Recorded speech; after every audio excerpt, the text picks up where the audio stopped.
So listen to the story. It was the dying moments of a Champions League semifinal. Barcelona had yet to register a shot on target. If they didn't score in the next 2 minutes, they were out. But then, a flash of brilliance. Andres Iniesta.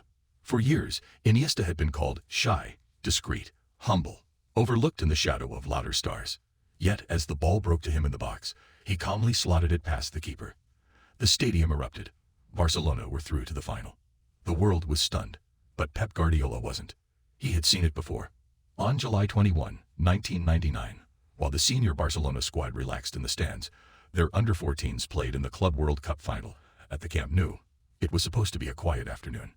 But when number 4, Andres Iniesta, touched the ball for the first time, Pep was on the edge of his seat. Minutes later, he turned to Xavi. "I know you'll retire me one day," Pep said. "But that kid will retire us both." It was always going to be Iniesta. It always had been. And when the moment came, he delivered. In injury time, with the game tied, flash of the goal, Iniesta scored. Minutes later, Guardiola rushed onto the pitch, eager to hand him the trophy and deliver a message. "In 10 years, I'll be watching you from the stands." The only thing Pep got wrong was that, instead of the stands, he was watching from the bench. It shouldn't have been a shock, though. Iniesta had always been the one to rise in the defining moments, the quiet genius who delivered when the world least expected it. He'd been destined for greatness. The wonder kid that came from nowhere. An average-looking kid could become the next all-time great. Take Iniesta, for example. He was born in a town so small it didn't even have a football pitch. There's even a saying. At Albacete, you take a dump and you leave. Iniesta wasn't from Albacete, though. He's from Fuengirola, which is even smaller. His path to greatness wasn't easy. The only reason he made it into an academy was because his father, who never made it past the 3rd tier as a player, was determined that his son wouldn't face the same regrets.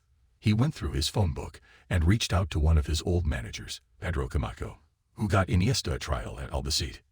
On the day he arrived, there were 200 kids fighting for a few spots. 5 minutes into the trial, they were already writing him off. They were already telling him to come off the pitch, saying, "We can't watch the other kids if none of them can even get the ball away from Iniesta." And that never changed. His family took turns driving him 40 miles to training 3 times a week, certain that his talent would eventually be recognized. When he turned 12, it finally happened. His team traveled to Madrid for the country's biggest tournament, and against all odds, Iniesta led little Albacete to the semifinals. Along the way, they defeated Real Madrid, and Iniesta won the tournament's Best Player award. The prize was a ticket to a theme park in Barcelona, which turned out to be oddly convenient. During the same tournament, Iniesta was invited to visit La Masia.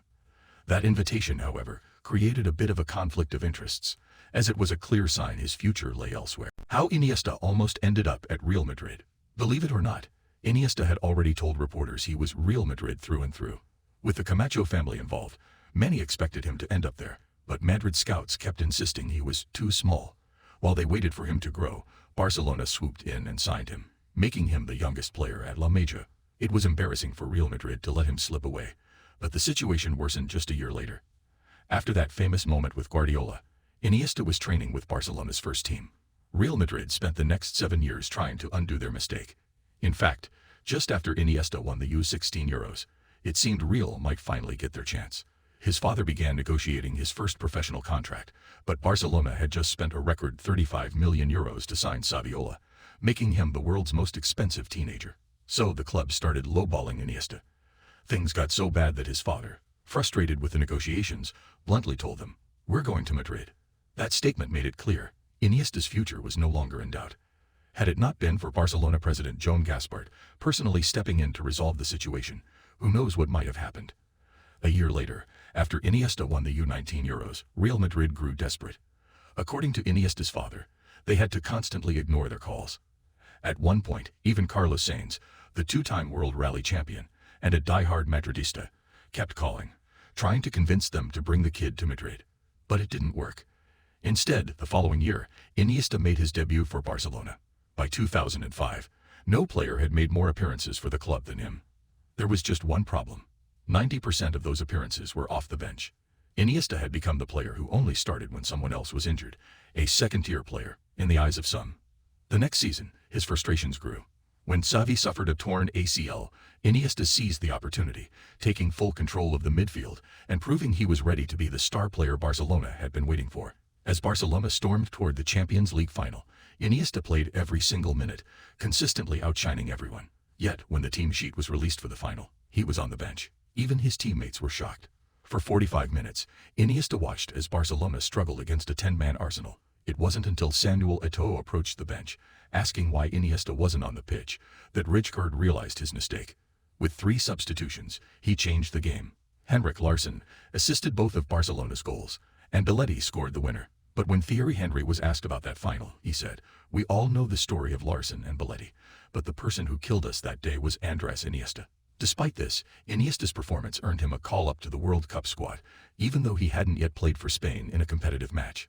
His time was coming. After the World Cup, Iniesta returned to Barcelona, only to find himself in the same old situation.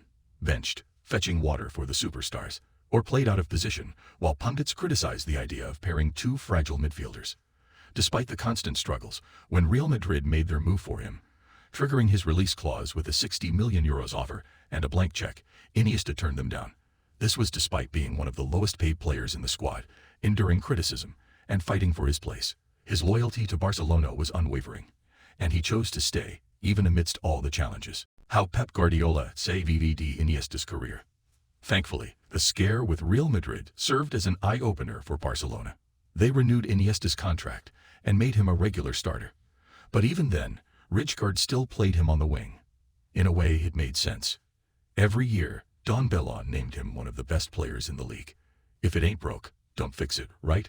Even in the Euros, Spain coach Luis Aragonés did the same. Despite playing half the tournament with the stomach flu, Iniesta still delivered a man-of-the-match performance in the semi-final and earned a spot in the team of the tournament as Spain finally won their first major international trophy in 44 years. But the best thing that happened to Iniesta that year: Pep Guardiola took over at Barcelona. When asked the famous Xavi or Iniesta question, Guardiola responded, "Both. Never one or the other. Together, always. People say they shouldn't play together. I think they shouldn't ever be played apart." It was the moment that truly validated Iniesta's place at the heart of Barcelona's midfield. And so it began. After a draw and a defeat in Guardiola's first 2 league matches, rumors of his sacking were already swirling. Amidst the pressure, the shy Iniesta walked into Guardiola's office and told him, "Don't worry. Keep doing what you're doing. I promise you we are going to destroy everyone." From that moment on, Iniesta led Barcelona to an undefeated run. Despite missing 12 league matches due to injury, of which Barcelona only won 6, he transformed the team. When Iniesta played, Barcelona were a different animal. El Pais had no choice but to name him the best player in the country, even giving him the nickname Nureyev for the grace with which he ruled the pitch. Except for that infamous goal against Chelsea. That one came from pure frustration, and it had far more consequences than anyone could have imagined. His entire career, his whole life, felt like it was on the line because of that single moment. Following the match, Iniesta began feeling the darkest chapter of Iniesta's life. A slight pinch in his right thigh, the very one he used to score that iconic goal, was the first sign. 4 days later, the medical staff ruled him out with his 4th muscle injury of the season. They made it clear, either stay off the pitch or risk the end of his career. But as it had been all season, Barcelona struggled without him. They lost the 2 matches leading up to the Champions League final, and with the treble on the line, Iniesta had a decision to make. As he explained later, "I knew right there that I would play, regardless of the risk. There was nothing else on my mind. I wanted to win. I would have made that final even if both my legs were broken." Despite his injuries, Sir Alex Ferguson famously said before the match, "I'm not obsessed with Messi. Iniesta is the real danger." 10 minutes into the final, Iniesta had already assisted the goal that would secure Barcelona's victory. At the post-match conference, Wayne Rooney called him the best player in the world. Iniesta's risk had paid off, and his legacy was sealed, while Eto'o, who had already predicted it, simply told reporters, "I told you so." And when the birth rates in Catalonia spiked by 50% 9 months later, they asked Guardiola who was to blame. He replied, "Iniesta." But that was the glorious side of the story. The reality was that once the medical staff assessed him after the final, it was clear he had made a massive mistake. For the next 410 days, he would walk through hell, battling injuries and trying to make it right. By September, Iniesta had spent 6 of the last 10 months recovering from injuries, and the toll it took on him mentally was immense. At the time, no one really knew the extent of his struggles, aside from one report of him being spotted crying at the training ground. But 8 years later, Iniesta revealed the full truth. During the early stages of recovery, he fell into a deep depression, a pit with no way out. His own mother was quoted saying, "You know something must be very wrong when your 26-year-old son shows up in the middle of the night asking you to hold him." The worst part was that fate was incredibly cruel. As Iniesta was working to recover from injury, his close friend and Espanyol captain Dani Jarque, who had won the under-19 Euros gold with him, tragically passed away suddenly from a heart attack. His death sent Iniesta into an even deeper emotional crisis. He later explained, "The days following his death were awful. I felt like I was in freefall, like everything had gone dark. I told my family I wasn't sure where I would end up if things kept going this way, that I had to find help." Despite everything, a year later, Iniesta kept fighting through his struggles. No matter how many training sessions he had to leave early, or how many injuries kept reappearing, he refused to give up. As one article put it, he had lived a whole life in just a few years. Then, during the 2010 World Cup, after an injury scare forced him to miss the opening match and sit out the second, Iniesta came back to score the goal that sent Spain into the knockout stages. 3-1-0 wins later, Spain found themselves in their first ever World Cup final. 3 hours before the World Cup final, Iniesta was being treated by one of the team's doctors when he asked, "Can you write something on a shirt for me? There's someone I want to dedicate my goal to." Then 117 minutes into the match, Iniesta, in typical fashion, scored the most important goal in the history of Spanish football, securing his country's first ever World Cup.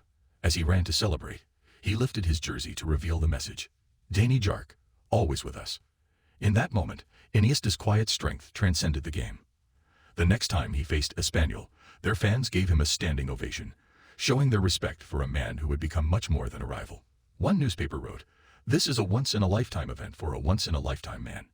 In one sweep of his foot, the quiet prince of Spanish football became king.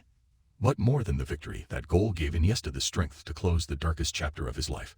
Just 6 months later, he finished second in the Ballon d'Or, with only 5% of the votes separating him from the winner.